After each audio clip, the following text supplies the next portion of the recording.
Forester 1 at forest গাৰ্ডৰ যিটো নেকি admit link আপোনালোকে চিম্পলি আপোনালোকৰ ব্ৰাউজাৰত CSP প্ৰব্লেম বুলি চাৰ্চ কৰি দিয়ক তাৰপিছত আপোনালোকৰ যিটো নেকি ফাৰ্ষ্ট লিংক আহিব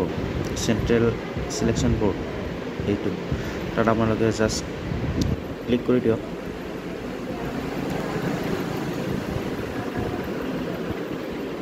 ক্লিক কৰাৰ পিছত আপোনালোকে এটা ৰিড মোৰ বুলি অপশ্যনটো আছে নহয় ইয়াত ক্লিক কৰি দিয়ক ক্লিক কৰাৰ পিছত আপোনালোকে ক্লিক হেয়াৰ টু ডাউনলোড ইয়াত ক্লিক কৰি দিয়ক তাৰপিছত চিম্পলি আপোনালোকৰ ইয়াত ফোন নাম্বাৰটো আপোনালোকৰ আৰু যিটো নেকি এডমিটৰ ৰোল নাম্বাৰ আছিল এই ৰোল নম্বৰটো দি আপোনালোকে জাষ্ট লগ ইন কৰি দিলে আপোনালোকৰ সেইখন এডমিটটো ওলাই আহিব জাষ্ট এনেকৈ কৰিব পাৰিব আৰু আপোনালোকৰ এতিয়া এক্সাম ডেটটো 9 তাৰিখে আছে বাৰু